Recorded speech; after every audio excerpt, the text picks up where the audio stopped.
Assalamualaikum warahmatullahi wabarakatuh. Perkenalkan, kami dari kelompok 10 akan mempresentasikan tentang pemanfaatan gelombang air laut sebagai tenaga listrik dengan anggota ada Muhammad Fadil dengan NIM 11022100231.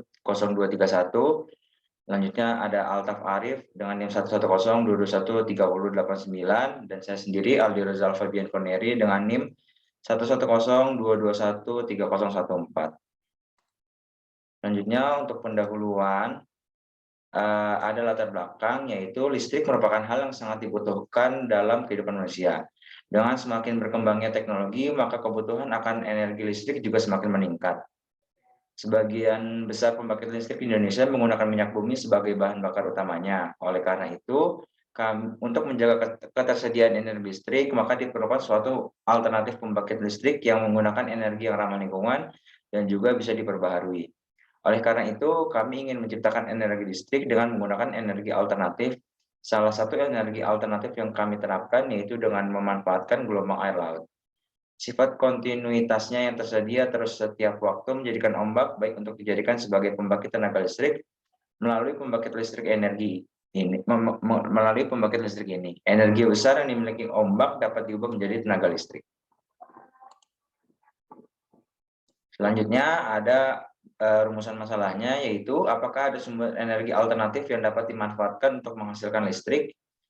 Yang kedua, bagaimana dampak yang dihasilkan ke alam ataupun masyarakat daripada menggunakan turbin atau generator untuk menghasilkan listrik. Selanjutnya pada bagian tujuan, ada dua tujuannya, yaitu yang pertama untuk mengetahui bahwa masih ada energi alternatif yang dapat dimanfaatkan untuk menghasilkan listrik dan bersifat dapat diperbaharui. Dan tujuan yang kedua yaitu untuk mengetahui apa-apa saja dampak dengan adanya pembangkit listrik berbasis turbin atau generator bagi masyarakat sekitar dan juga bagi ekosistem laut. Dan yang terakhir ada manfaatnya, ya, ada dua juga, ya yang pertama agar kita bisa mengurangi penggunaan minyak bumi sebagai energi listrik yang paling utama di bumi. Yang kedua agar kita bisa memanfaatkan semua bahan-bahan yang ada di dalam dengan sesuatu hal yang lebih bermanfaat.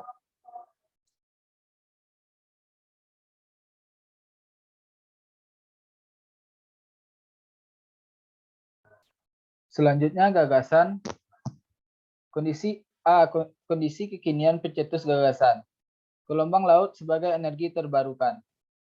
Energi gelombang laut merupakan energi yang menghasilkan listrik. Potensial energi samudra yang dapat menghasilkan listrik dapat terbagi tiga, yaitu energi pasang surut, energi gelombang, dan energi panas laut. Gelombang laut terjadi akibat dorongan angin. Angin terjadi karena terjadi perbedaan tekanan pada dua titik yang disebabkan oleh pemanasan udara oleh matahari yang berbeda di kedua titik. Ketinggian gelombang laut yang dicapai tidak menentu. Potensi energi gelombang laut pada satu titik pengamatan dalam 1 kW per meter berbanding lurus dengan setengah kuadrat ketinggian dikali waktu dibutuhkan untuk terjadi sebuah gelombang laut. Nah, adapun contoh manfaat dari pemanfaatan energi gelombang yaitu pembangkit listrik.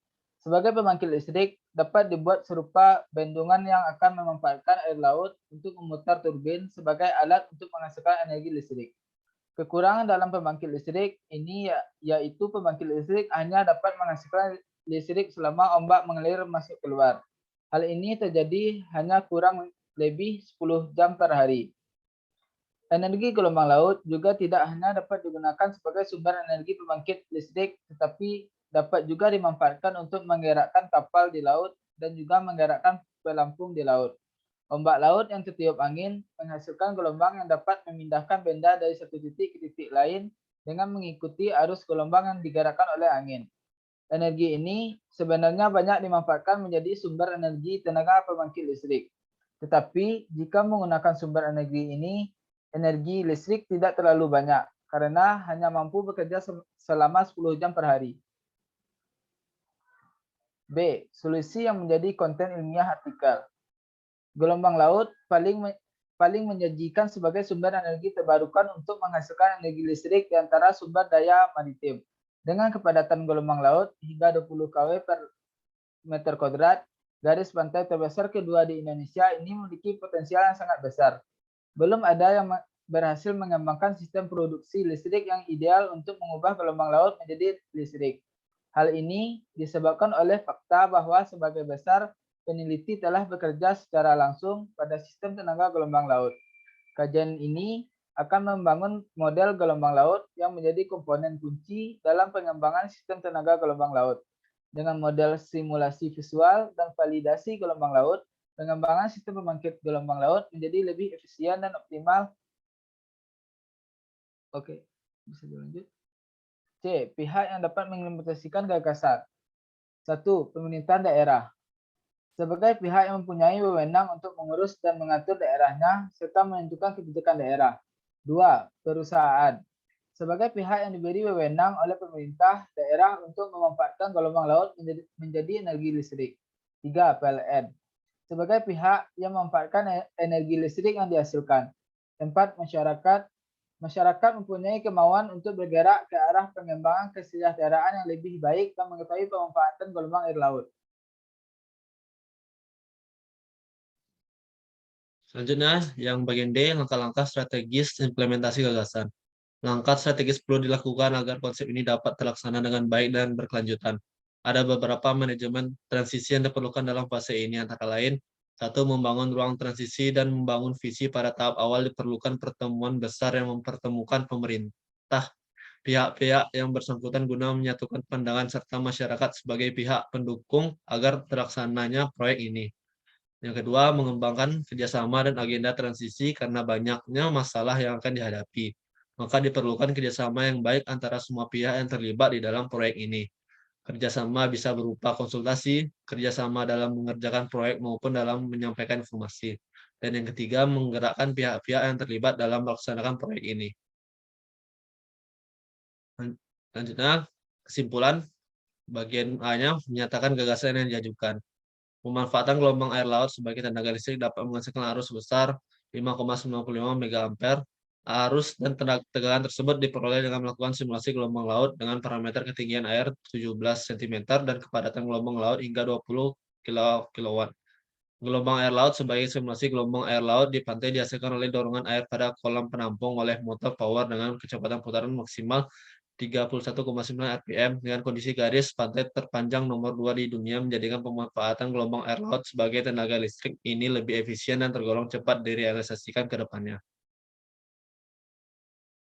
Bagian B-nya, cara merealisasikan dan berapa lama waktu yang diperlukan. Cara yang dapat dilakukan agar pemanfaatan gelombang air laut sebagai tenaga listrik yaitu dengan melakukan pengajuan proposal ini kepada Direktorat Jenderal Energi Baru Terbarukan dan Konservasi Energi atau FTKE. Dan untuk kisaran waktu ini diperlukan kurang lebih 1 tahun untuk dapat merealisasikan proyek pemanfaatan gelombang air laut sebagai tenaga listrik. Untuk bagian C, prediksi dampak gagasan bagi masyarakat atau bangsa. Kelemahan utama dari energi gelombang laut adalah kenyataan bahwa kekuatan gelombang bervariasi di berbagai belahan dunia, dalam artian tidak semua bagian dunia efisien untuk dibuat proyek-proyek energi gelombang yang bernilai ekonomis. Sedangkan kelebihan yang didapatkan ketika menggunakan gelombang air laut sebagai pembangkit listrik adalah memiliki densitas energi yang besar, penjalaran gelombang sangat konsisten dan kontinu sehingga dapat diprediksi sebelumnya. Dampak lingkungan yang dihasilkan sangat kecil. Oke, terima kasih telah menyaksikan. Mohon maaf apabila masih banyak kekurangan. Kami sudahi. Assalamualaikum warahmatullahi wabarakatuh.